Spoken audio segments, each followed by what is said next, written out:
Hello friends, तर स्वागत आहे तुमचं आपली या यूट्यूब चॅनलवरती. मित्रांनो, चॅनलवर नवीन असाल तर चॅनलला सबस्क्राईब करा. फॅमिली घरीच आहे, मी आज घरीच डिनर करेन, प्रिशा म्हणाली. विहान उठला, कोट झाडत तिच्या जवळ आला आणि तिच्या खुर्चीला स्वतःकडे वळवत तिच्या दोन्ही बाजूंना हात ठेवून चेहरा अगदी तिच्या जवळ नेला. पण ती शांतपणे खाली मान घालून बसली होती. एक गोष्ट लक्षात ठेव, या विहान दीक्षितच्या आयुष्यात आलेली पहिली मुलगी तूच आहेस आणि कायम तूच राहशील. अंडरस्टँड? You better understand.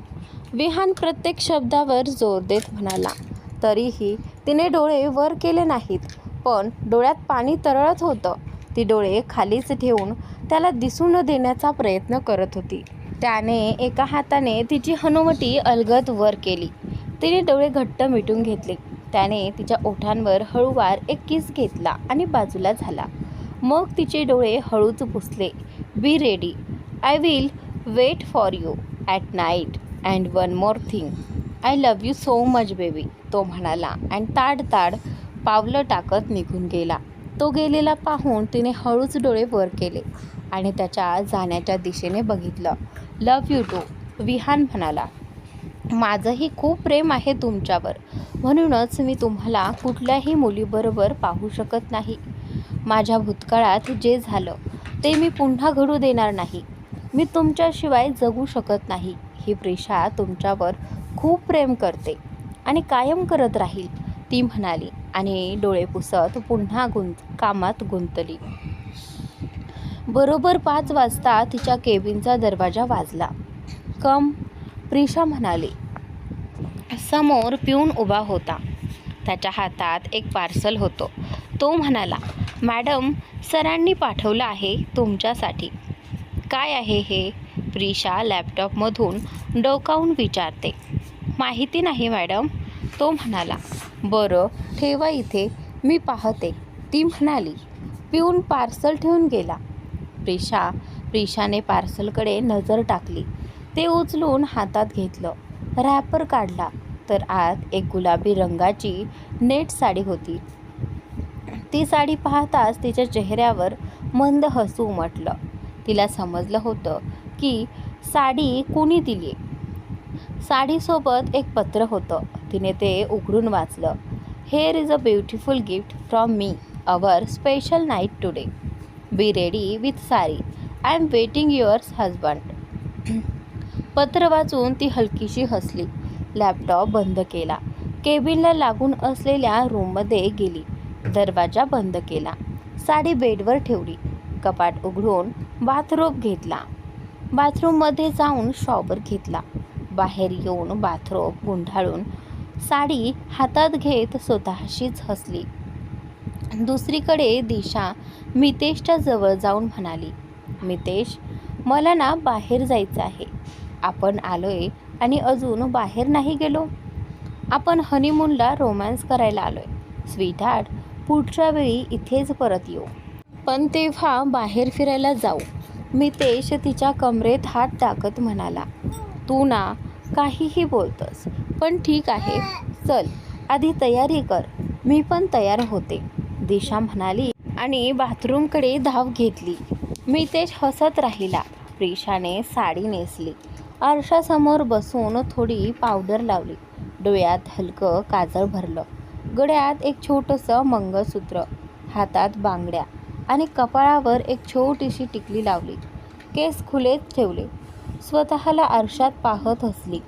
बाहेर येताना तिला पिऊन भेटला. श्यामदादा, ऐका, सर कुठे आहेत? प्रिशाने विचारलं. मॅडम, सर खाली गेले आहेत. त्यांनी तुम्हाला खाली बोलावले, पिऊन म्हणाला. ठीक आहे, तुम्ही जा, प्रिशा म्हणाली. लिफ्टमध्ये जाऊन ग्राउंड फ्लोअरचं बटन दाबलं. लिफ्टमध्ये असतानाच आरशात पाहून तिने स्वतःचा मेकअप ठीक केला. ती खाली उतरली. समोर काळ्या रंगाची मोठी BMW उभी होती. दरवाजा उघडला गेला. ती आत बसली. अंधार होता, पण त्याचं तिथं असणं ती जाणवत होती. मगाशी तर इतका वेळ बोलत होता, आता गप्प का, ती मनातच म्हणाली. तेवढ्या त्याचा हात तिच्या मांडीवर जाणवला. ती दचकली.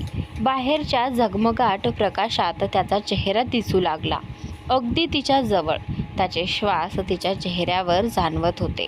समोर पार्टिशन लावलेलं होतं. तिने डोळे मिटले. तोच त्याने तिला जवळ ओढलं. ती त्याच्या मिठीत शिरली. तो कानाजवळ येत म्हणाला, I love you beyond the limits. तो बोलला, लव्ह यू टू विहान. ती हळूच म्हणाली. त्याने तिला ओठांवर किस केलं. त्यानंतर त्याने सीट्स स्लीपिंग मोडवर केल्या. ती झोपली. तो तिच्यावर आला. त्याने तिच्या पोटावरून हात फिरवत तिला हळूवारपणे स्पर्श करत मिठीत घेतलं. तिच्या मानेवर, गळ्यावर किस करत राहिला. ती त्याच्या स्पर्शाने शहारली. इतक्यात कार थांबली. प्रिशा उठून बसली. विहानही उठला. तिने साडी व्यवस्थित केली, लिपस्टिक लावली. विहानने दरवाजा उघडला. तिने त्याच्या हातात आपला हात दिला. समोर झगमगणारं 7 स्टार हॉटेल होतं. विहानने तिच्या कमरेत हात घातला. ते दोघं आत गेले. हॉटेलचा ओनर पळत आला. Hello Vihaan sir.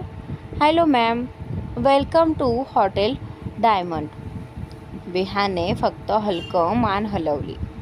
कम सर म्हणत तो ओनर त्यांना एक खास एकांत जागी घेऊन गेला. Okay now you go, Vihan म्हणाला. ओनर निघून गेला.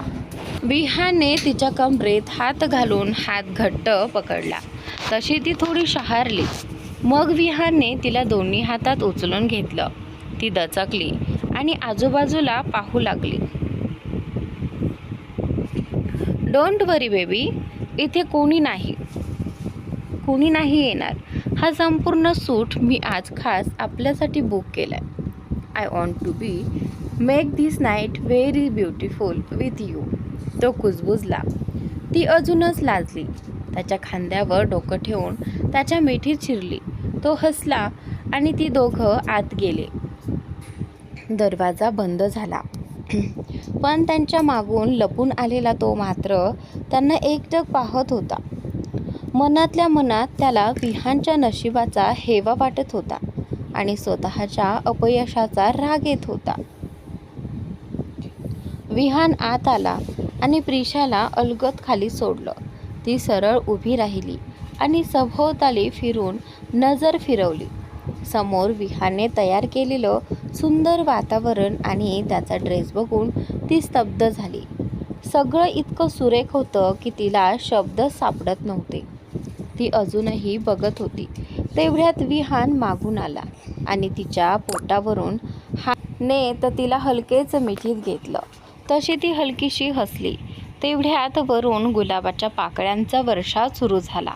दोघांवर गुलाबाचे फूल बरसत होते. ती वर पाहत हसली आणि तिच्या चेहऱ्यावर एक अलौकिक आनंद दिसू लागला. तिच्या आनंदाने विहानही भारावून गेला. How is it? विहानने तिच्या कानाजवळ ओठ टेकून विचारलं. Beautiful, it's a very beautiful, ती इतक्या आवाजात म्हणाली. तिचा तो ओलावलेला स्वर ऐकून त्याने तिला स्वतःकडे वळवलं. आणि त्यानंतर व्हॉट हॅपन? विहानने हळूवार विचारलं. उत्तरादाखल तिने दोन्ही हात त्यांच्या गालावर ठेवले. त्याचा उंच करून त्याच्या कपाळावरती ओठ टेकवले. मग गालावर आणि थोडं बाजूला होऊन त्याच्या डोळ्यात पाहत म्हणाली, विहान, तुम्ही माझ्यासाठी, आपल्या पिल्लूसाठी जे काही करत आहात त्यासाठी शब्द अपुरे पडतील. आम्ही दोघी किती नशीबवान आहोत. त्यानंतर you are wrong, I am the lucky one. तू मला बायको म्हणून मिळाले आणि तुमच्यामुळे मला या आयुष्यातलं सगळ्यात मोठं गिफ्ट मिळाले, विहान म्हणाला आणि तिचे डोळे अलगद पुसले. ती हसली आणि पुन्हा त्याच्या मिठीत शिरली. विहानने तिला घट्ट मिठीत घेतलं. I love you Vihan, Prisha डोळे मिटून म्हणाली. आणि त्याचनंतर आय लव्ह यू टू, विहानने उत्तर दिलं. आय लव्ह यू 3, ती पुन्हा हसत म्हणाली. I love you beyond the limits, Vihan म्हणाला आणि दोघंही हसले. Baby, what is this? तू मला फक्त कपाळावर आणि गालावरच किस केलंस. इट्स नॉट राईट, विहान मिश्किलपणे म्हणाला. ती त्याच्याकडे प्रश्नार्थक नजरेने पाहू लागली आणि त्यानंतर 1 minute, I will show you where they kiss असं म्हणत विहानने तिच्या कमरेत हात घालून तिला आपल्याकडे ओढलं. गालावर हात ठेवून तिचा चेहरा आपल्या जवळ घेतला. आता ती गालात हसत होती. विहान तिच्या ओठांवर ओठ टेकवणार इतक्यात तिने त्याच्या ओठांवर हात ठेवला आणि थोडंसं ढकलून बाजूला होऊन ती पळाली. सूटच्या टोकाला गेली, जिथे थंड वारा वाहत होता. तिथे ती पाठमोरी उभी राहिली. विहान केसातून हात फिरवत तिच्याकडे चालत गेला. जवळ पोहोचताच तिच्या कमरेत हात घालून तिला आपल्याकडे ओढलं आणि गालावर ओठ टेकवले. ती थरथरू लागली. हृदयाची धडधड कैकपटीने वाढली. विहानने तिला अधिक जवळ ओढलं. दोघांमधून आता हवासुद्धा जाईल अशी जागा नव्हती. त्याने तिच्या गालावर, गळ्यावर, कॉलर बोनवर हलक्या ओठांनी प्रेमाचा स्पर्श करत राहिला. प्रिशाच्या उरात जणू एक लाट उमटत होती. त्याने आपला एक हात तिच्या मानेवरून खाली नेत तिच्या उरावरून फिरवत पोटाकडे नेला. ती पूर्ण शहारून गेली. पोटावरचा पदर अलगद बाजूला करत त्याने तिथे हात ठेवला आणि तिला अजून जवळ घेत तिच्या थरथरत्या गुलाबी ओठांवर ओठ टेकवले. तिची संपूर्ण हालचाल शांत झाली. विहाने तिला किस करतच भिंतीकडे ठेकवलं आणि ती मिठीतच रुळून गेली. लांबून हे सारं पाहणाऱ्या त्या व्यक्तीच्या डोळ्यातून एक अश्रू टपकला. गालावरून ओघळत तो भिंतीला टेकून खाली बसला, तोंड विरुद्ध दिशेला. खूप वेळानं विहान बाजूला झाला. प्रिशा जोरजोरात श्वास घेऊ लागली. विहानने एक टिचकी वाजवली. तसंच गाणं सुरू झालं. लाईट्स डिम झाल्या आणि ती अवकाशातली जादू प्रिशाच्या चेहऱ्यावर समाधान घेऊन आली. विहानने आपला कोट काढून बाजूच्या बेडवर फेकला आणि हळूहळू तिच्याकडे आला. त्याने तिच्या समोर हात पुढे केला. लांब उभा असलेला तो व्यक्ती आता पुन्हा वळून त्यांच्याकडे पाहू लागला, हिम्मत एकवटून. प्रिशा हलकीशी हसली आणि विहानच्या हातात आपला हात ठेवला. विहानने तिला कमरेत हात घालून जवळ ओढलं. ती थेट त्याच्या छातीवरती आदळली. तुम आये तो हवाओं में एक नशा है, तुम आये तो फिजाओं में रंग सा है, ये रंग सारे है बस तुम्हारे, और क्या और क्या और क्या. विहानने तिला जवळ घेतलं.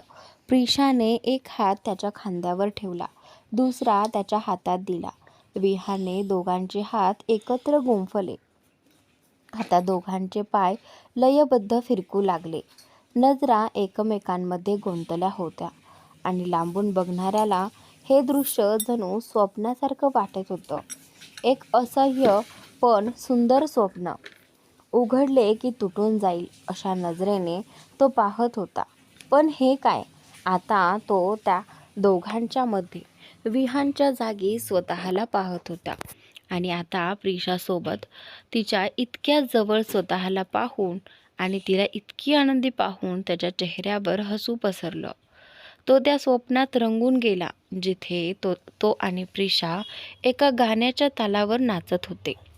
तुम आये हो तो देख लो, नया नया सा लगे ये जहा. त्याने तिला अलगद उचलून गोल गोल फिरवू लागला आणि ती हात पसरून त्या सगळ्यांचा आनंद घेत होती. वरून गुलाबाच्या पाकळ्यांचा दोघांवर वर्षाव होत होता. पण इतक्यात त्याला काहीतरी टोचल्यासारखं वाटलं आणि तो खाडकन स्वप्नातून बाहेर आला. मच्छर चावली होती. त्याने पटकन डोळे उघडले. डोळ्यात दुःख भरलं, कारण ज्या स्वप्नात तो स्वतः होता त्याचं सत्य होतं, पण त्यामध्ये तो नव्हता. तिथे विहान होता आणि हे पाहून त्याच्या डोळ्यात पाणी आलं. धडक रहा है दिल मेरा, झुकी है पलके यहाँ. विहानने प्रिशाला उचलून त्या मऊ लुसलुशीत बेडवर झोपवलं आणि तिच्या बाजूला झोपला. बेडभोवती असलेले सफेद पडदे आपोआप खाली पडले आणि संपूर्ण बेड झाकून गेला. विहान तिच्यावर झुकला आणि तिनेही त्याच्या गळ्याभोवती हात गुंफले. तिच्या चेहऱ्यावरचा तो आनंद पाहून तोही तृप्त झाला आणि त्या रात्रीचा पूर्ण आनंद घेऊ लागले. तिच्या ओठातून बाहेर पडणारे सुस्कारे ऐकून तो अजून बेभान झाला. त्याचे ओठ तिच्या मानेवर, गालांवर, ओठांवर फिरत होते. पण हे सर्व पाहूनही तो थांबला नाही. जेव्हा विहानने तिला बेडवर झोपवलं आणि तिच्या जवळ गेला तेव्हा तो रडतच तिथून निघून गेला. कारण त्याला आता कळून चुकलं होतं की प्रिशाच्या डोळ्यात विहानसाठी आणि विहानच्या डोळ्यात तिच्यासाठी खरं प्रेम होतं आणि हेच त्याला आतून पोखरत होतं. तो बाहेर आला, गाडीत बसला आणि 200च्या स्पीडने एका पबसमोर गाडी उभी केली. आत गेला. चेहऱ्यावर दुःख होतं, असं दुःख जे कधीच भरून निघणारं नव्हतं. वर जाऊन एका कोपऱ्यात बसला आणि एक बॉटल मागवली. खाली गाणं चालू होतं. तरुण मुलं नाचत होती, पण तो मात्र एकटाच होता. बॉटल ओठांना लावून पीत राहिला. मनात इतकं दुःख होतं की डोळ्यातून सगळं वाहून जात होतं. प्रिशा आयुष्यात इतकी पुढे गेली होती की आज तिच्या डोळ्यात विहानसाठी आणि विहानच्या डोळ्यात तिच्यासाठी प्रेम पाहून त्याचं सर्वस्व हरवल्यासारखं वाटत होतं. एक वेळ अशी होती की माफी मागून तिला परत आणण्याची आशा होती. पण जेव्हा ती भेटली तेव्हा ती देशातील टॉप बिझनेसमॅनची पत्नी बनलेली होती. तर आता इथे चुकून मितेश झालंय, पण आता इथे विहान दीक्षित असं आहे. भारतातच नव्हे तर परदेशांमध्येही ब्रँच असलेल्या कंपनीचा मालक. आणि आता त्यांचं नातं फक्त नवऱ्या पत्नीत अडकलेलं नव्हतं. त्यांची एक मुलगीही होती. हे कळल्यावर त्याचं सर्वस्व हरवलं होतं. आता आयुष्यात काहीच उरलं नव्हतं, ना नातं ना प्रिशा. म्हणून त्याने मनात एकच निर्णय घेतला, स्वतःला संपवण्याचा. तो तिथून निघाला, गाडीत बसला. काही वेळाने एका सुनसान रस्त्यावर गेला. एका टेकडीवर पोहोचून तिथे बसला. हातातली बॉटल संपवून खोल दरीत फेकून दिली. थंड वाऱ्याच्या झुळकीत त्या काळोख्यात तो एकटाच बसला होता. मनात फक्त प्रिशा, मानव, प्रिशा. त्याच्या ओठांवर हलकेच तिचं नाव आलं आणि तो स्वतःशीच हसला. त्याने खिशातून फोन काढला आणि तिचा नंबर डायल केला. रात्रीचे 3 वाजले होते. रिंग वाजू लागली. इकडे प्रिशा विहानच्या मिठीत शांत झोपली होती. फोनची रिंग वाजली म्हणून तिने फोन पाहिला आणि झोप उडाली. नाव पाहून तिने विहानला जागं केलं. दोघांनी स्क्रीनकडे पाहिलं. मानव कॉलिंग. प्रिशाने विहानकडे पाहिलं. विहानने डोळ्यांनीच तिला धीर दिला. प्रिशाने फोन उचलला आणि स्पीकरवर ठेवला. हॅलो, प्रिशा म्हणाली. तिचं हॅलो ऐकून मानवने डोळे मिटले. हॅलो, प्रिशा पुन्हा म्हणाली. आता तो भानावर आला आणि म्हणाला, हॅलो प्रिशा. मानव, तू इतक्या रात्री फोन का केलास? तू ठीक आहेस ना? प्रिशाने काळजीने विचारलं. इतकी काळजी करतेस अजूनही माझी?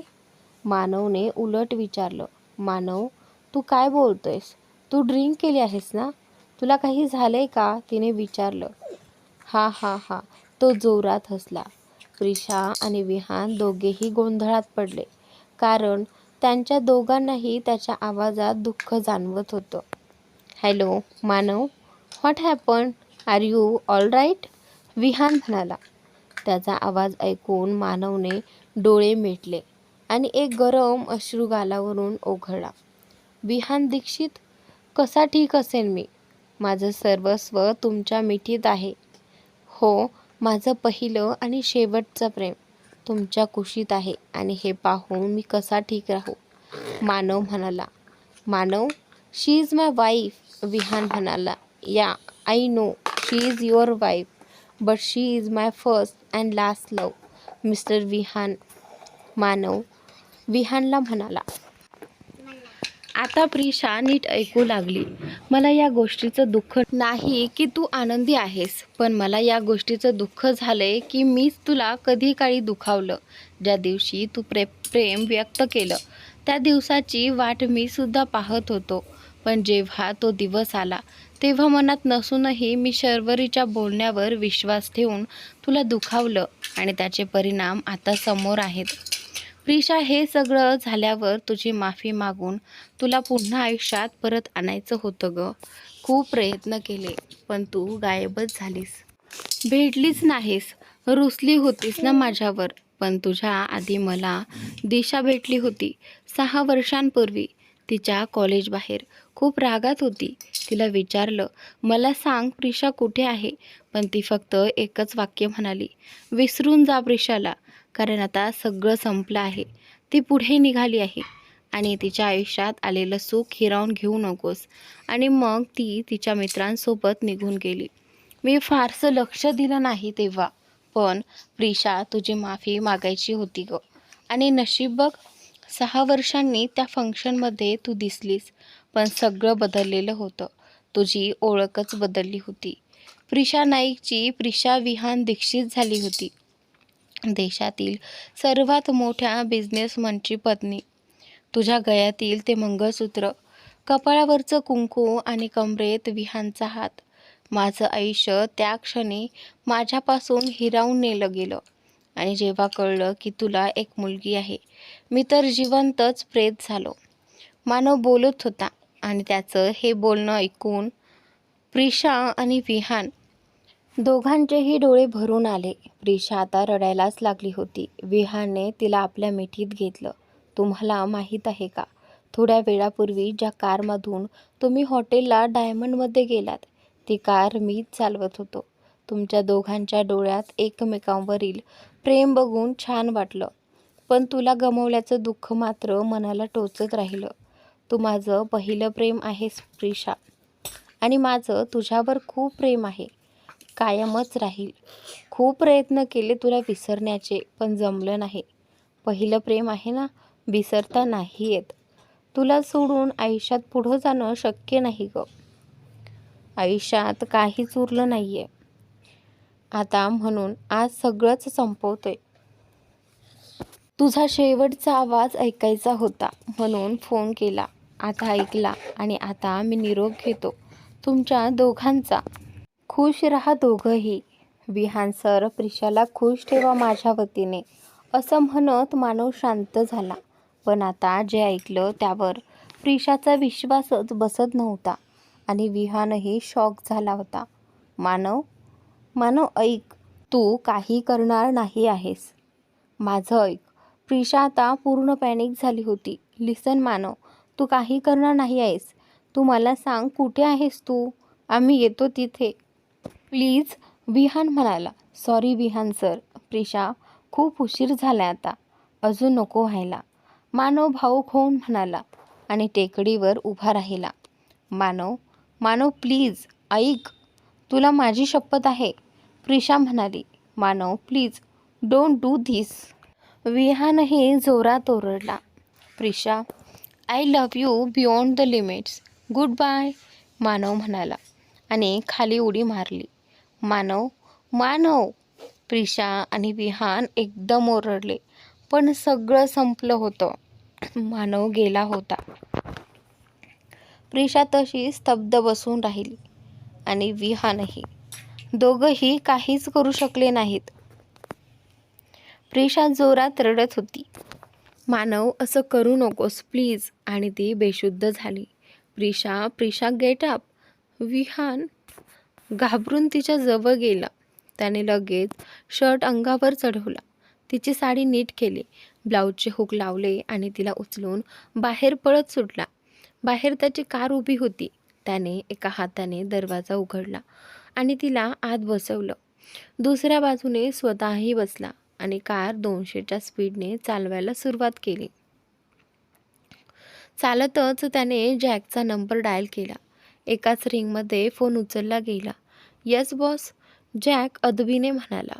Jack, find out the location of Manav and go to there. He committed suicide. I want every details. Vihaan म्हणाला.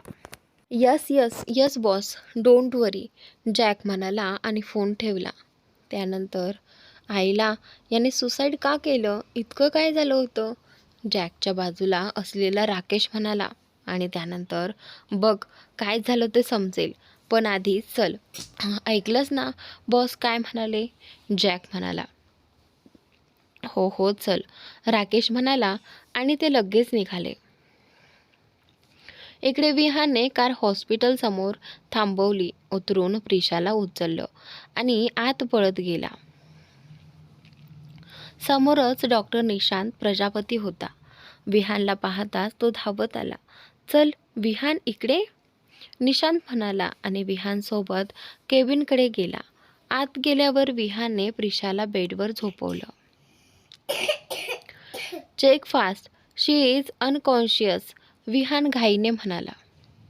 हो मी बघतो, पण काय झाले ते सांगशील, निशांत म्हणाला.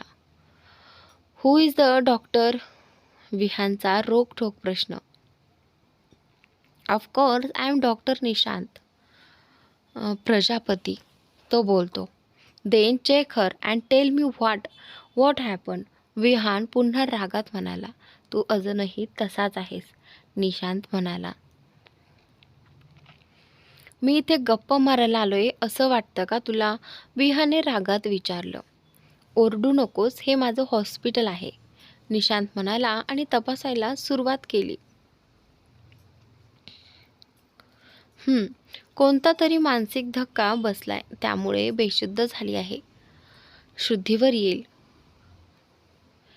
तो डेस्कवरचा ग्लास घेतो आणि पाणी प्रिशाच्या चेहऱ्यावर शिंपडतो. तिच्या चेहऱ्यावर हालचाल होते. मग अजून थोडं पाणी टाकतो आणि प्रिशा हळूहळू डोळे उघडते.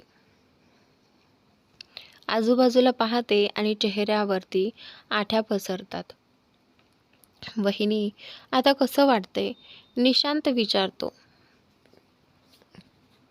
ती त्याच्याकडे पाहते आणि ओळखते की आपण बेशुद्ध झाले होते. मी ठीक आहे ते विहान, ती बोलू लागते आणि विहान पुढे येतो. I am here baby, Vihan म्हणतो. आणि आता तिला कुठेतरी डोकं आपटून घ्यावंसं वाटत होतं, कारण हा कुठेही बेबी बोलायला लागला होता. डोंट वरी, तो तुला नाही चिडवणार, विहान तिच्या मनातलं ओळखून तिच्या गालावर हात फिरवत म्हणाला. विहान ते मानव, प्रिशा अडखळत बोलली. आणि त्याचनंतर रिलॅक्स, ही इज इडियट, इतक्याशा गोष्टीवरून त्याने सुसाईड केलं आहे. जॅक गेला आहे तिकडे, विहान म्हणाला. विहान तू जिवंत आहे का, प्रिशा हळूच विचारते. माहीत नाही, जॅक फोन करेल, तू रेस्ट कर. तसंचही अशा लोकांसाठी रडून काही फायदा नाही, विहान तिच्या कपाळावरती ओठ टेकवत म्हणाला. विहान पण त्याने माझ्यासाठी, प्रिशा बोलत असतानाच त्याने तिला थोपवलं. तुझ्यामुळे काहीच नाहीये, त्याने स्वतःच्या इच्छेने स्वतःला संपवलं. आणि डोंट वरी, तसाही तुला त्याचा विचार करायचा नाहीये, कारण त्याने तुला खूप त्रास दिला होता. आणि आता आपलं एक जग आहे जिथे आपण खुश आहोत. आपल्याला एक मुलगी आहे आणि जर तिने तुला असं बघितलं तर तिलाही त्रास होईल, विहान म्हणाला. आणि आता प्रिशासमोर क्रिशाचा चेहरा आला. खरंच आता भूतकाळाला माझ्या आयुष्यात काही स्थान नाही. माझी एक मुलगी आहे आणि मी मानवचा विचार करणं चुकीचं आहे. त्याने स्वतःच्या मूर्खपणाने हे केलं. प्रिशा मनातच स्वतःची समजूत काढत होती. तुम्ही बरोबर बोलताय विहान, मला आयुष्यात पुढे जायचं आहे, कारण माझं आयुष्य पूर्णपणे बदलून गेले आणि ते तुमच्यामुळे. तेव्हा मला खूप त्रास झाला होता, जेव्हा मानवने मला नाकारलं होतं, पण मी सगळं सोडून पुढे आले, न खचता. पण ह्या लोकांना माझं सुख बघवलं नाही, त्यांनी मला मारण्याचा प्रयत्न केला. आधी माझ्या आयुष्यात दिशा सोडून कोणीच नव्हतं, पण आता सगळं बदललं आहे. माझं खरं प्रेम माझ्या हातात हात घेऊन माझ्या पाठीशी उभा आहे. त्यामुळे शर्वरी आणि बाकी सगळ्यांचं काही चाललं नाही. विहान, खरं प्रेम काय असतं हे मला तुमच्यामुळे कळालं आणि मला माझं तुमच्यावर खूप प्रेम आहे, अगदी जीवापाड. आणि आता मला हे कुटुंब सोडून कुठेही जायचं नाही आणि कोणाचा विचारही करायचा नाही. प्रिशा विहानचा हात हातात घेऊन म्हणाली. तसं विहान खाली झुकला आणि तिच्या गालावर, कपाळावर आणि नाकावर किस करू लागला. तशी ती हळूच हसली. ओय लव बर्ड्स, जरा आजूबाजूला बघा. म्हणतोय रोमॅन्स बेडरूममध्ये करावा, इथे हॉस्पिटलमध्ये कोण करतं? इतका वेळ शांत असलेला निशांत म्हणाला. तू ठरवलंच आहेस का आम्हाला डिस्टर्ब करायचं? विहाने भुवया उंचावून विचारलं. मी कुठे डिस्टर्ब केलं? आतापर्यंत इतका सारा रोमॅन्स केला, निशांत म्हणाला. आणि आता मात्र प्रिशाला प्रचंड लाज वाटू लागली. हे दोघे खुलेआम बोलत होते. But why are you jealous? Vihan वैतागून म्हणाला. I am not jealous and all. I am just normal talking to you guys, Nishant म्हणाला. सोड ना, तुला निखिलचा फोन आला होता का? निशांतने विचारलं. ये, विहान म्हणाला. या. मग येतोयस ना? निशांतने विचारलं. नॉट डिसाइडेड, विहान म्हणाला. इतका वेळ त्याचं संभाषण कोणा ऐकणारी प्रिशामध्येच बोलली. कुठे जाणार आहात का तुम्ही? या, इट्स अ नॉर्मल पार्टी. खूप वर्ष झाले आम्ही कॉलेज फ्रेंड्स भेटलो नाहीत, म्हणून भेटायचं ठरलं आहे, विहान प्रिशाला म्हणाला. ओके, मग असं का म्हणताय डिसाइडेड नाही? प्रिशा म्हणाली. Because you are not feeling well. You want to rest, Vihan म्हणाला. मी करेन रेस्ट, तुम्ही जा ना, प्रिशा म्हणाली. आणि त्यानंतर 1 मिनिट, वहिनी, पार्टीमध्ये सगळे आपापल्या पार्टनरसोबत येणार आहेत, निशांत म्हणाला. आणि त्यानंतर ओके, मग मी पण येते. कधी आहे पार्टी? प्रिशाने विचारलं. 2 दिवसांनी आहे, माझ्या व्हिलावर, निशांत म्हणाला. ओके, आम्ही येऊ, प्रिशा हसून म्हणाली. व्हॉट येऊ? काही येऊ वगैरे नाही, तुला आराम करायचा आहे, विहान म्हणाला. विहान, मला फक्त चक्कर आली होती आणि मी बाहेर गेले तर थोडं बरं वाटेल. तसंही आपण किती दिवस बाहेर नाही गेलो, प्रिशा चेहरा गोड करून म्हणाली. Okay, don't make sad and puppy face. You are really a drama queen baby, Vihan म्हणाला. तसं निशांत आणि प्रिशा हसू लागले. थोड्या वेळाने ते दोघं तिथून निघाले आणि कारमध्ये बसले. प्रिशाला रिलॅक्स वाटावं म्हणून विहाने म्युझिक ऑन केलं आणि त्यानंतर बाहेर रिपरिप पाऊस आणि विजा चमकत होत्या. वातावरण खूप रोमॅन्टिक होतं. ए मेरे हमसफर एक जरा इंतजार गाणं लागलं आणि प्रिशाने विहानकडे पाहिलं. तो तिच्याकडे पाहत होता आणि ते गाणं तिथेच सुरू होतं. त्या नजरेच्या स्पर्शाने तिच्या काळजाचा ठोका चुकला. गाणं संपलं आणि ते घरी पोहोचले. विहाने कार गेटमधून आत नेली, पार्क केली, दरवाजा उघडला. ती बाहेर यायला लागली. तोपर्यंत त्याने तिला थांबवलं. तो खाली झुकला, तिच्या पायातून हिल्स काढल्या आणि हातात दिल्या. ती फक्त बघत होती.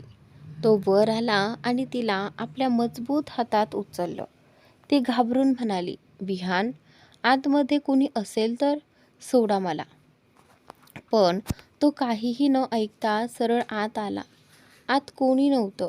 तशी ती लाडात आली. त्याच्या मानेवर हात ठेवले. त्याने चालता चालता मिश्किल हसून तिच्याकडे पाहिलं. तिनं त्याच्या गालावर ओठ टेकवले. तो शॉक झाला. ते दोघं बेडरूममध्ये गेले. विहानने दरवाजा बंद केला. मी आलोच, शॉवर घेऊन, असं म्हणत तो बाथरूममध्ये गेला. प्रिशा खिडकीजवळ आली. विजा चमकत होत्या. पाऊस वाढला होता. तिने खिडक्या बंद केल्या, पडदे लावले, आरशासमोर उभी राहून बांगड्या काढल्या आणि बाथरूमजवळ जाऊन टकटक केलं. आतून शॉवर बंद झाल्याचा आवाज आला. What happen baby? विहानने दरवाजा उघडून विचारलं. तशी ती लाजली. विहानला तिचं हे वागणं अनपेक्षित होतं, पण ती स्वतः जवळ येत होती. त्याने तिचा हात धरून तिला आत खेचलं आणि दरवाजा बंद केला.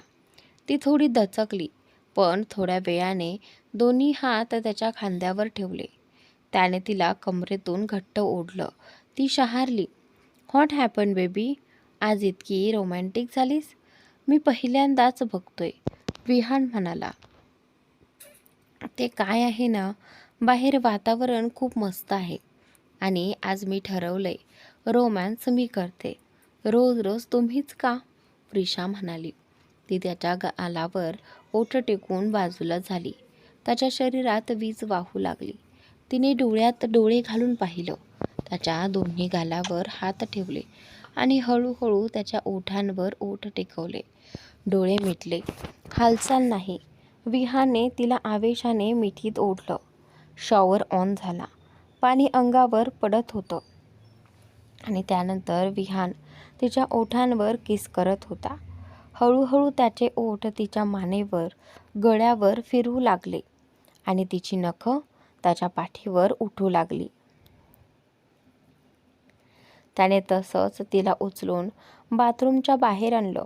तिची नजर त्याच्यात इतकी गुंतली होती की आज ती मागे हटणारच नव्हती.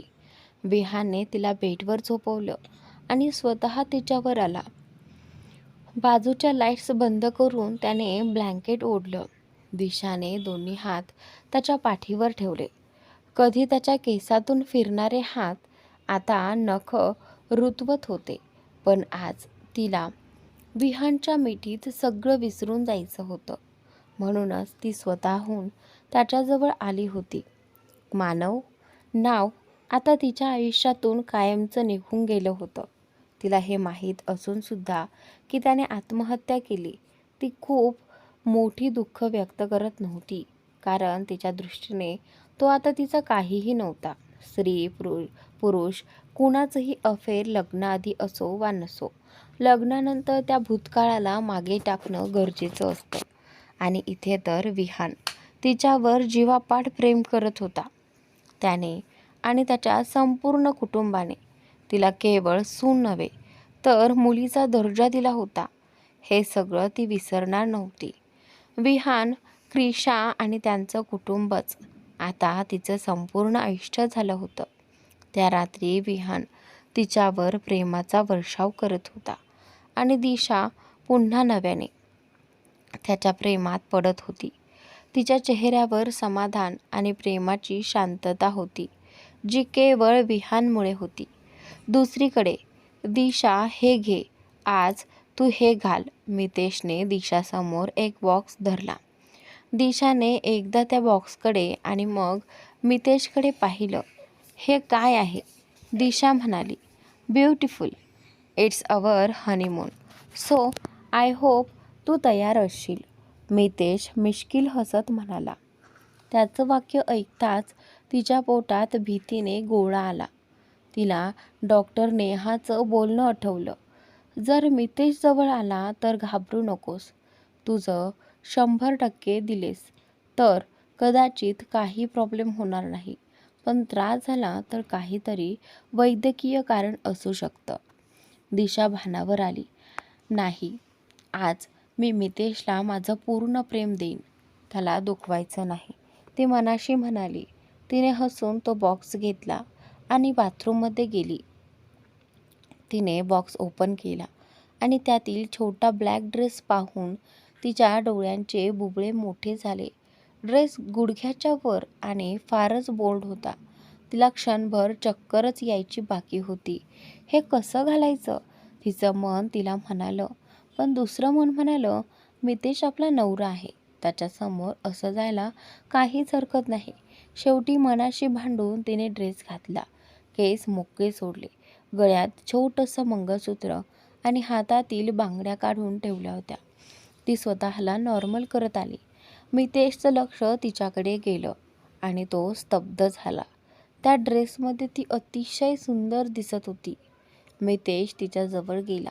त्याचं बघणं पाहून दिशा प्रचंड लाजली. You are looking hot, Mitesh म्हणाला. तिला उत्तरच सुचलं नाही.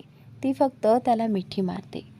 मितेशने तिला मिठीत घेतलं आणि तिच्या मानेवर हळूवार ओठ टेकवले. दिशाच्या छातीची धडधड वाढली. त्याने तिच्या ओठांवर ओठ टेकवले आणि तिला किस करू लागला. दिशा त्याच्यात हरवून गेली. त्याने तिला उचलून बेडवर नेलं. दोघंही एकमेकांमध्ये गुंतले, इतके गुंतले की कपड्यांचे अडथळे मागे राहिले. मितेशने तिला आपल्यात सामावून घेतलं आणि दिशानेही त्याला पूर्णपणे स्वीकारलं. रात्री उशिरा मितेश तिच्या शेजारी शांतपणे झोपला आणि तिच्या कपाळावरती ओठ टेकून मिठीत घेतलं. दिशा पण त्याच मिठीत शांत झोपली. त्याच वेळी दुसरीकडे विहानला फोन आला. हॅलो, विहान म्हणाला. बॉस, मानवने दरीत उडी मारली आहे. He is no more, Jack म्हणाला. त्याची बॉडी सापडली का? विहानने विचारलं. हो, पण ती इतकी खराब झाली आहे की ओळखणं अशक्य आहे. पण जवळ त्याचं वॉलेट सापडलंय, ज्यात मॅडमचा फोटो होता. ओके, विहान म्हणाला आणि फोन ठेवला. त्याने बाजूला झोपलेल्या प्रिशाकडे पाहिलं. किती निरागस होती ती. हे सगळं तिला सांगायचं नव्हतं. तिच्या सगळ्या जुन्या आठवणी आता मिटल्या होत्या. दरम्यान मनिक आणि मेघना हनीमून प्रचंड एन्जॉय करत होते. जे काही वर्ष ते एकमेकांशिवाय होते ते पूर्णपणे भरून निघाले होते. मेघना आता परत तिच्या प्रेमात हरवली होती. पुढच्या दिवशी चौघांची फ्लाईट भारतात होती, त्यामुळे ते आनंदाने झोपले होते. दुसऱ्या दिवशी गाडीचा हॉर्न वाजला. पुरुषोत्तमराव आणि मीनाक्षीताईंनी बाहेर पाहिलं. प्रिशा पळत खाली आली. समोरून मितेश, दिशा आणि मनिक मेघना येत होते. माऊ काका. प्रिशा पळत आली आणि दिशाच्या कुशीत शिरली. माझं पिल्लू, दिशा हसून म्हणाली. मी खूप मिस केलं, क्रिशा म्हणाली. आम्ही पण बाबूला मिस केलं, मितेश म्हणाला. मॉम, डॅडी, मनिक मेघना हाक मारत त्यांच्या पाया पडले. आशीर्वाद, खुश राहा, दोघे म्हणाले. सरप्राईज कसं राहिलं असतं मग, मनिक मिश्किलपणे म्हणाला. प्रिशा खाली आली आणि मेघनाला मिठी मारली आणि त्यानंतर मॉम, डॅडी हाक मारत मितेश आणि दिशा दोघंही पाया पडले. बरं, जा आता फ्रेश व्हा आणि नाश्ता करा, मीनाक्षीताई म्हणाल्या. हो हो, आलोच, चौघं म्हणाले. प्रिशा, विहान कुठे आहे, पुरुषोत्तमरावांनी विचारलं. डॅडी, तो सकाळी ऑफिसला गेला, प्रिशा म्हणाली. आणि त्यानंतर आज इतक्या लवकर? क्लायंटसोबत मीटिंग आहे म्हणाला. बरं, पुरुषोत्तमराव म्हणाले आणि पेपर वाचत बसले. सावंत, ही फाईल सरांना द्या आणि सही आणा, प्रिशा म्हणाली. ठीक आहे मॅडम, सावंत म्हणाला आणि गेला. तर मित्रांनो, आजचा भाग इथेच संपलेला आहे. पुढील भाग पाहण्यासाठी चॅनलला सबस्क्राईब नक्की करा. Thanks for watching.